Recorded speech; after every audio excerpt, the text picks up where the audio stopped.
Hello दोस्तों, बहुत बहुत स्वागत है आपका हमारे YouTube channel triple A Hindi academy पर। देखिए, यहाँ पर हम लुसेंट की जो हिंदी आती है, सामान्य हिंदी की बुक, उसका पूरी तरीके से अध्ययन करेंगे।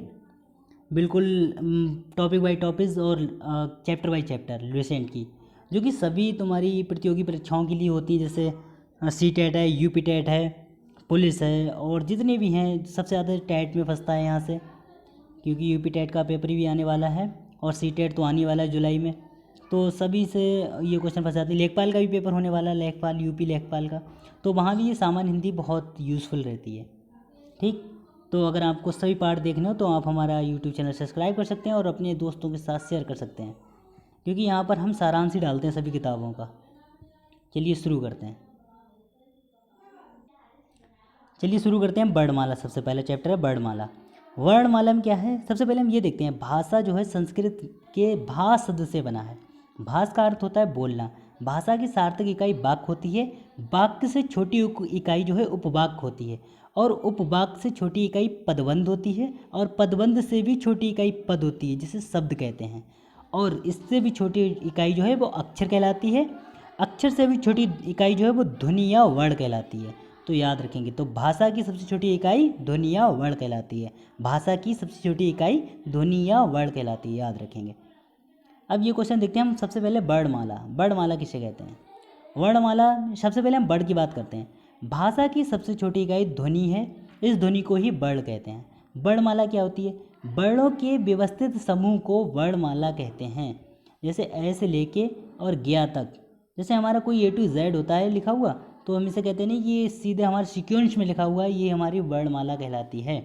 तो वर्णों के व्यवस्थित समूह को हम वर्णमाला कहते हैं। अब मानक हिंदी वर्णमाला की बात कर लेते हैं वहीं पे।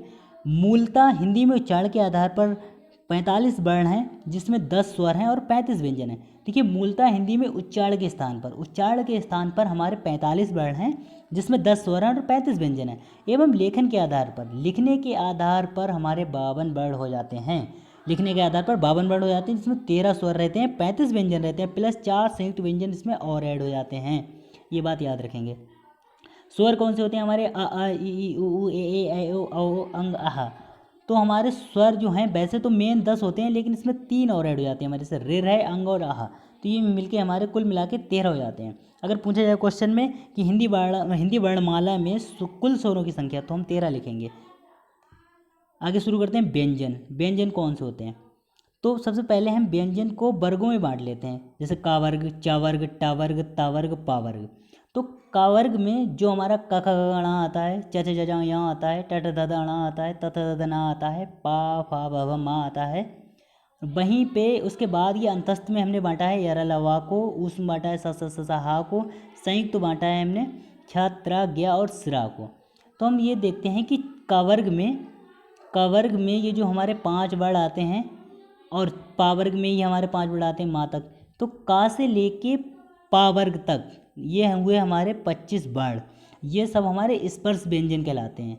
वहीं पे हमारे अंत्यस्थ व्यंजन जो हैं वो 4 होते हैं, यर लवा। उस व्यंजन भी हमारे 4 होते हैं, स स स हा। और संयुक्त व्यंजन भी हमारे 4 होते हैं, छ त्र ज्ञ और शिरा। ये याद रखेंगे। आगे बढ़ते हैं। ये यहाँ पर ये बात है, ये संयुक्त व्यंजन जो है, संयुक्त व्यंजन छ त्र ज्ञ और सिरा। तो इसमें हम याद रखेंगे, छ जो है 2 वर्णों से मिलकर बनता है। संयुक्त व्यंजन इसे इसलिए कहा गया है क्योंकि ये का व्यंजन और सा व्यंजन 2 व्यंजनों से मिलकर बनता है, इसलिए इसे हम संयुक्त व्यंजन कहते हैं। तो छ है जो वर्ण व्यंजन हमारा, वो का और सा से मिलकर बनता है। ये क्वेश्चन आया हुआ है यूपी टेट में, याद रखेंगे। त्रा जो है, त्रा जो हमारा है वो ता और रा से मिलकर बनता है। और ज्ञा जो है वो हमारा जा और यहाँ से मिलके बनता है, जा और यहाँ से मिलके बनता है ज्ञा। और हमारे यहाँ पे शिरा है, शिरा श्रवण कुमार वाला शिरा जो है, वो शिरा श्रावण वाला, वो सा और रा से मिलके बनता है। ये याद रखने वाली बातें हैं। अब आगे है हेडिंग, विदेशों से आगत या गृहीत ध्वनियाँ। कुछ वर्ड हैं जो हमारे विदेशी वर्ड कहलाते हैं, अरबी फारसी, जैसे का खा गा गा जा फा, का खा गा गा का प्रयोग। तो इसके नीचे ये ए के नीचे ये जो नुक्ता बना दिया है, तल बिंदु, या इसे नुक्ता वाले वर्ड भी कहते हैं, या इन्हें अर्धचंद्र बिंदु वाले वर्ड भी कहते हैं। जैसे अंग्रेजी में हमें ऑरल लिखना है, ऑरल, तो हम ऐसे नहीं लिखेंगे ओरल, नहीं, हम लिखेंगे ऑरल, ऐसे करके ऑरल। ये तो ये जो है वो हमारे विदेशी भाषाओं लिखने के काम में आते हैं। अब इसका एक नोट है दिया हुआ, वो भी पढ़ लेते हैं। वर्णों की गणना दो आधार पर की जाती है, उच्चारण व लेखन के आधार पर। उच्चारण के आधार पर की गई गणना को ज़्यादा उपयुक्त माना जाता है, ये बात याद रखेंगे। उच्चारण के आधार पर की गई गणना को ज़्यादा उपयुक्त माना जाता है, लेखन के आधार पर नहीं, उच्चारण के आधार पर। उच्चारण के आधार पर हिंदी वर्णमाला की कुल संख्या 47 है, ये याद रखेंगे। उच्चारण के आधार पर हिंदी में वर्णों की कुल संख्या 47 है, 47 है, जिसमें 10 स्वर हैं और 37 व्यंजन हैं। अगर उच्चारण के आधार पर हिंदी वर्णमाला में स्वरों की संख्या पूछी जाए तो आप 10 बताएंगे, और जिसमें व्यंजन कितने हैं हमारे 35 हैं, 37 हैं सॉरी। तो 35 हिंदी के मूल व्यंजन है प्लस 2 आगत व्यंजन, इसमें जा और फा मिल जाता है। छात्रा ज्ञाश्रा एकल व्यंजन है नहीं है, ये संयुक्त व्यंजन है। अभी मैंने आपको ऊपर बताया था, जो छा है वो का और सा से मिलकर बनता है, तरा ता और रा से मिलकर बनता है, और ज्ञा मिलता है जा और यहाँ से, और श्रा मिलता है शा और रा से। ठीक, ये संयुक्त व्यंजन है। पॉइंट 3 है लेखन के आधार पर, सॉरी हाँ पॉइंट 3 है लेखन के आधार पर हिंदी में वर्णों की कुल संख्या 55 है, 55 है, जिसमें उन सभी पूर्ण वर्णों को शामिल किया जाता है जो लेखन या मुद्रण में प्रयोग आते हैं। सभी वर्णों को गिन लिया गया यहाँ पे। स्वर, स्वर कौन से होते हैं हमारे, वॉवेल की बात होती है, इंग्लिश में वॉवेल कहते हैं स्वर को। तो स्वर होते क्या हैं, स्वतंत्र रूप से बोले जाने वाले शब्द, स्वतंत्र रूप से बोले जाने वाले वर्ण स्वर कहलाते हैं। परंपरागत रूप से इनकी संख्या 13 मानी गई है। उच्चारण की दृष्टि से केवल 10 ही स्वर हैं। देखिए हर जगह बता रहे हैं आप कि उच्चारण की दृष्टि से केवल 10 ही स्वर हैं, और वैसे इनकी संख्या कितनी मानी गई है, 13 मानी गई, जिसमें आ ई उ ए ऐ ओ औ। ओके, अब हम देखते हैं स्वरों का वर्गीकरण। स्वरों का वर्गीकरण कैसे हुआ है, मात्रा या उच्चारण काल के आधार पर स्वरों का वर्गीकरण। तो ह्रस्व स्वर होते हैं, स्वरों को 3 भाग में बांटा गया है, ह्रस्व, दीर्घ और प्लतु। तो इसमें ह्रस्व स्वर कौन सा होता है, जिनके उच्चारण में कम समय लगता है, यानी कि एक मात्रा का समय लगता है, जैसे आ ई उ, इसमें केवल बस एक मात्रा का समय लग रहा है, इसलिए हम इन्हें ह्रस्व स्वर कहते हैं। दीर्घ स्वर कौन से होते हैं, जिनके उच्चारण में ह्रस्व स्वर से अधिक समय लगे, यानी 2 मात्राओं का समय लग जाए। जैसे हमने बोल दिया था आ, तो ये तो हमारा हो गया ह्रस्व स्वर, लेकिन हमने बोला आ ई, ये तो जिसमें 2 मात्राओं का समय लगे वो हमारा हो गया दीर्घ स्वर। अब हमारा प्लित स्वर की बात आई है, जिनके उच्चारण में दीर्घ स्वर से भी अधिक समय लगता है, जिसको पुकारने में नाटक या संवादों में प्रयोग किया जाता है। जैसे अगर हम कहते हैं राम, यानी कि 3 मात्राओं का समय लग जाता है। जैसे अगर हम ओम कहें ओम, तो ओम, ठीक है, जिसमें 3 मात्राओं का समय लग जाता है वो प्लुत स्वर कहलाते हैं। तो स्वर हमारे 3 भागों में बांटे गए हैं, ह्रस्व स्वर, दीर्घ स्वर और प्लुत स्वर, जिसमें एक भाषा का 1 मात्रा का समय लगे ह्रस्व स्वर, 2 मात्राओं का समय लगे दीर्घ स्वर, और 3 मात्राओं का समय लगता है तो प्लुत स्वर। ओके, जीभ के प्रयोग के आधार पर हम देख लेते हैं अग्र स्वर कौन से होते हैं। जिन स्वरों के उच्चारण में जीभ का अग्रभाग काम करता है उन्हें अग्र स्वर कहते हैं। आप बोल के भी दे सकते हैं ई ए ऐ। ओके, तो मध्य स्वर देखते हैं, जिन स्वरों के उच्चारण में जीभ का मध्य भाग काम करता है, जैसे आ। पश्च स्वर, जिन स्वरों के उच्चारण में जीभ का पश्च भाग काम करता है, जैसे आ उ ओ औ। ऐसे आप बोल के दे सकते हैं, प्रैक्टिस कर सकते हैं। पॉइंट 3 है मुख द्वार, मुख विवृत के खुलने के आधार पर। विवृत, ओपन, जिन स्वरों के उच्चारण में मुख द्वार पूरा खुल जाता है उन्हें हम विवृत या ओपन कहते हैं। जैसे विवृत होते हैं आ, जैसे अर्ध विवृत की बात करते हैं हम, जिन स्वरों के उच्चारण में मुख द्वार आधा खुलता है, ठीक, उन्हें अर्ध विवृत कहते हैं। जैसे अ ए औ, आप बोल के देखिए। अर्ध समृद्ध देखिए, जिन समृद्ध होता है हाफ क्लोज यानी बंद होने वाला, और विवृत होता है ओपन खुलने वाला, तो इसमें आधा मुंह बंद रहेगा हमारा, किसमें, अर्ध समृद्ध में। जिन स्वरों के उच्चारण में मुख द्वार आधा बंद रहता है, जैसे एयर औ। समृद्ध बिल्कुल पूरी तरीके से क्लोज होना चाहिए। जिन स्वरों के उच्चारण में मुख द्वार लगभग बंद ही रहता है, जैसे आ ई उ, ये इसमें पूरा बंद ही रहता है, उन्हें हम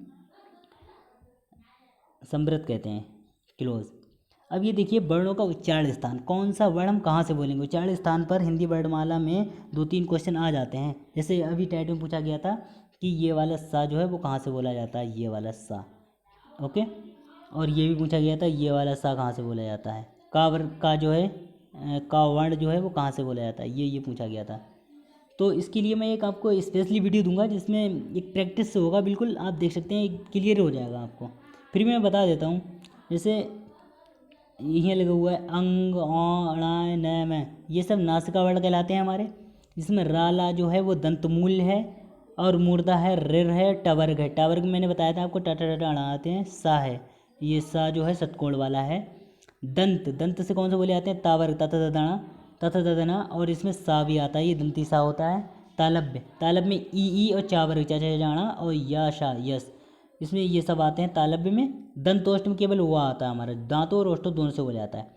और जिसमें कंठोष्ठ में हमारा ए और ऐ आता है, और ओष्ठ में ऊ और पावर्ग आता है, पव मा।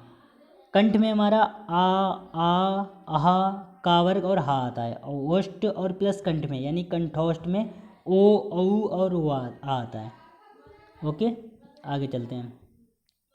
पॉइंट नंबर 4 है ओठों की स्थिति के आधार पर आवृत्तमुखी। जैसे हमारा मुंह जो है वो वृत्त की तरह ना हो, वो कौन से वर्ड होते हैं? जिन स्वरों के उच्चारण में ओठ वृत्तमुखी या गोलाकार नहीं होते हैं उन्हें आवृत्तमुखी कहते हैं। जैसे आ ई ए इसमें हमारा मुंह जो है वो गोलाकार नहीं हो रहा है, इसलिए इसे हम आवृत्तमुखी भी कहते हैं।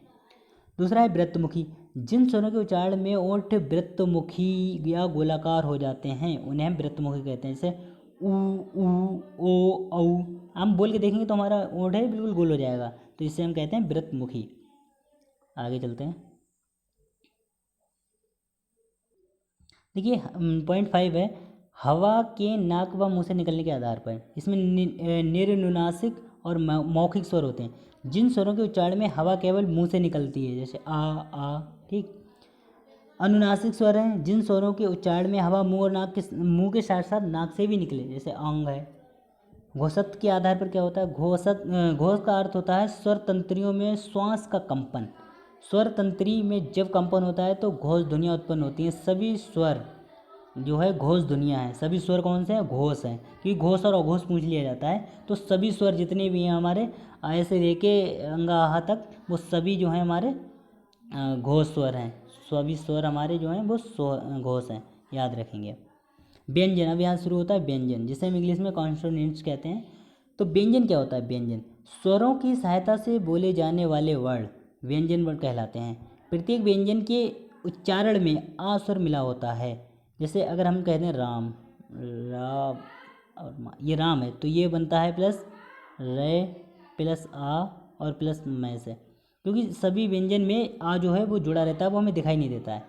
प्रत्येक व्यंजन के उच्चारण में आ स्वर मिला होता है। आ के बिना व्यंजन का उच्चारण संभव नहीं है। परंपरागत रूप से व्यंजनों की संख्या 33 मानी है। द्विगुण व्यंजन अणा और ढपली वाला ढा को जोड़ देने पर इनकी संख्या 35 हो जाती है। वैसे तो 33 ही है, लेकिन इसमें ये दो जो द्विगुण व्यंजन है ये भी जुड़ जाते हैं। व्यंजनों का वर्गीकरण, वहाँ पे हमने स्वरों का वर्गीकरण पढ़ा था। स्वर 3 जगह बांटे गए थे, ह्रस्व, दीर्घ और प्लतु। यहाँ पर हम व्यंजनों का वर्गीकरण पढ़ते हैं, व्यंजन को कितने भागों में बांटा जाता है। तो सबसे पहले व्यंजन को यहाँ पर पहला भाग जो है वो स्पर्श व्यंजन में बांटा गया है। स्पर्श व्यंजन कौन से होते हैं? जिन व्यंजनों का उच्चारण करते समय हवा फेफड़ों से निकलते हुए मुंह के किसी स्थान विशेष कंठ, तालु, मूर्धा, दांत या ओठ का स्पर्श करते हुए निकले, उच्चारण स्थान के आधार पर स्पर्श व्यंजन कहलाते हैं। कवर्ग जो है कंठ से, चावर्ग जो तालव्य से, टावर्ग जो है मूर्धन्य से, और तवर्ग है जो वो दंत से, तथा पवर्ग ओठ से। स्पष्ट है कि स्पर्श से पीछे आगे की ओर जाने का क्रम निम्नलिखित है। ये क्रम भी हम याद रखेंगे। देखिए इसका क्रम है हमारा, कंठ से तालव्य की तरफ जाता है, मूर्धन्य से दंत की तरफ जाता है, और ओठ से अर्थात कंठ से पहले।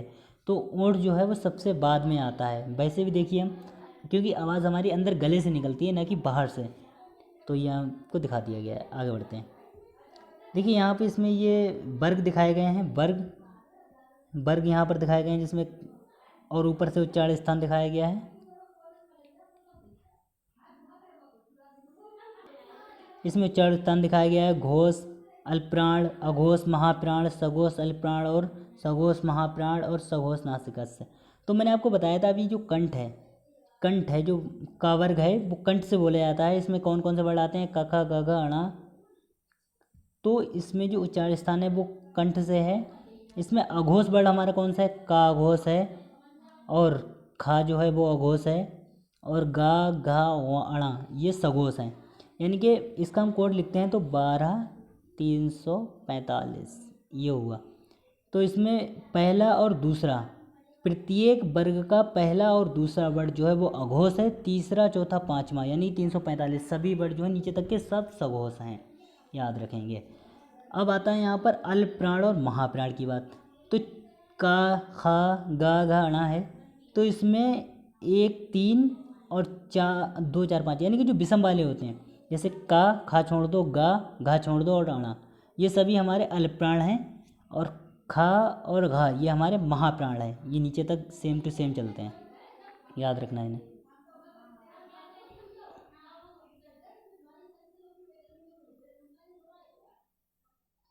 देखिए एक यहाँ पर हेडिंग है शब्दकोश देखने का सही तरीका। शब्दकोश में वर्ण और अक्षरों के आने का क्रम।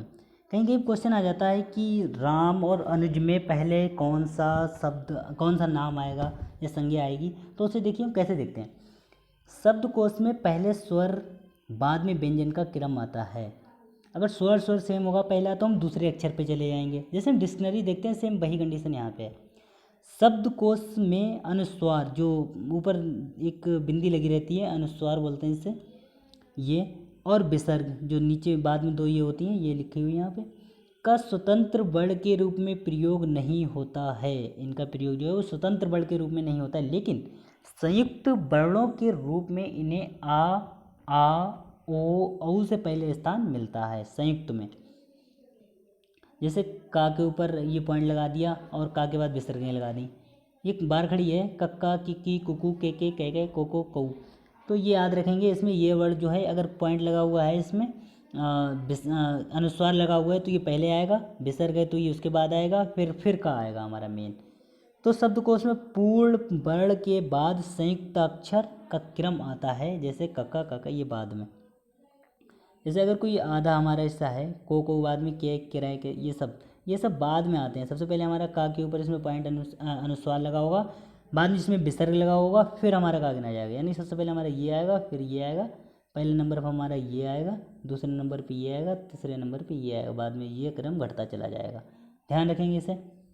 आगे देखते हैं। देखिए शब्दकोश में छात्रा ज्ञा का कोई पृथक शब्द संग्रह नहीं मिलता है, क्योंकि ये संयुक्त अक्षर हैं। हमने बताया था आपको छा किससे बनता है, त्रा किससे बनता है और ज्ञा किससे बनता है। अतएव इनसे संबंधित शब्दों को ढूंढने के लिए इन संयुक्त अक्षरों के पहले अक्षर का वर्ण वाले खाने में जाना होता है। जैसे छा है जो कैसे बनता है, का से और सा से मिलके। से संबंधित शब्द का अर्थ ढूंढना हो तो हमें का वाले खाने में जाना होगा। इसी तरह तेरा जो किससे बनता है, तारा से। अगर कहीं पे आ जाता है छा तो हम उसे तोड़ेंगे, किस में तोड़ेंगे, का और सा में। तो पहले अगर का आएगा तो हम का ध्यान रखेंगे। तेरा जो है, तेरा किससे बनता है, ता और रा से।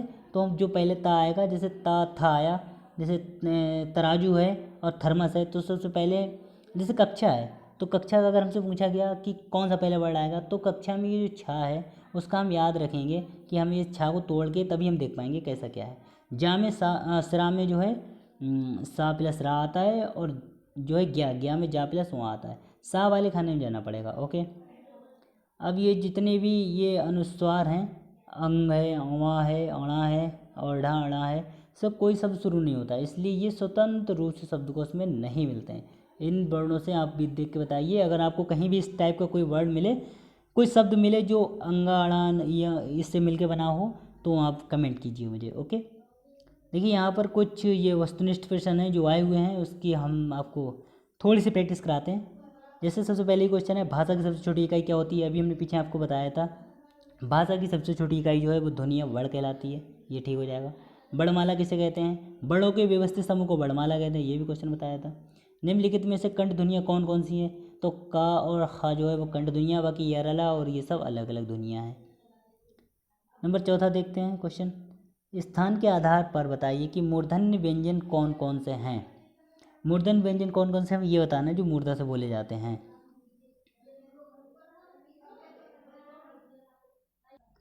तो इसमें हो जाएगा ये डा और ढा मूर्धन्य। पांचवा निम्न में से अल्प प्राण वर्ण कौन कौन से हैं। तो मैंने वहाँ पर आपको बताया था जो 12 345 लिखेंगे और 1 2 3 4 5 अलग अलग लिखेंगे, तो इसमें अल्प प्राण, इसमें कम समय लगता है, तो का और गा जो है वो अल्प प्राण होंगे ये वाले। छठा है, निम्न में से नासिकस्य व्यंजन कौन से हैं, जो नासिका से बोले जाते हैं। तो सा गा ये तो होगा नहीं, ये हमारा ये हमारा जो है वो नासिका वर्ण है। आप बोल के देख लीजिए। चलो सातवां क्वेश्चन है, ए और ऐ वर्ण क्या कहलाते हैं, ये आपको बताना है। ए और ऐ वर्ण कौन से होते हैं। तो ये हमने अभी ऊपर डिस्कस किया था, ये कंठ और तालव्य वर्ण हैं। हिंदी वर्णमाला में अयोग व वर्ण कौन कौन से हैं? तो हिंदी वर्णमाला में अयोग व वर्ण हैं जो वो अंग और अह हैं।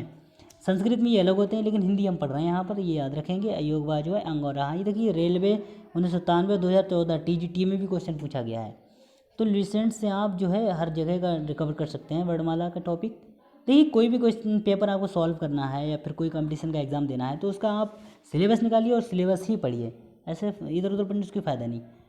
क्वेश्चन नंबर 9 है, निम्न में बताइए कि किस शब्द में द्वित्व व्यंजन है। द्वित्व व्यंजन आप जानते हैं जहाँ पर दो व्यंजन यूज हों, सेम टू सेम व्यंजन दो बार यूज हो जाए। जैसे इलाहाबाद है, पुन्हा है, उत्साह है, आधा व्यंजन तो है लेकिन द्वित्व व्यंजन पूछा है। तो दिल्ली जो है, दिल्ली, उसमें देखो ला जो है दो बार आया है, आधा ला फिर पूरा ला, द्वित्व व्यंजन है ये हमारा, ध्यान रखेंगे। क्वेश्चन नंबर 10 है, सा सा हा कौन से व्यंजन कहलाते हैं? हमने पीछे आपको बताया था सा हा और कौन से व्यंजन कहलाते हैं। तो ये संघर्षी व्यंजन कहलाते हैं, संघर्षी व्यंजन। देखिए अगर आप पूरी प्रैक्टिस चाहते हैं तो आप कमेंट कीजिएगा। और आपको अभी तो वर्णमाला का ही चैप्टर ख़त्म हुआ है, अभी तो बहुत सारा बाकी है रिसेंट में। आप कमेंट लिखिए और हमारे चैनल को हो सके तो सब्सक्राइब कर लीजिए और बेल आइकन भी दबा दीजिए, जिससे आपको कोई भी जो वीडियो पड़े उसका नोटिफिकेशन पहले से ही मिल जाए। दोस्तों अगर आपको रिसेंट का पूरा जो है सारांश चैनल चाहते हैं तो आप इसे सब्सक्राइब कर दीजिए और ये जो है बटन दबा दीजिए और घंटी बेल आइकन भी दबा दीजिए, जिससे कि कोई भी हमारा नोटिफिकेशन आपको तुरंत मिल जाए।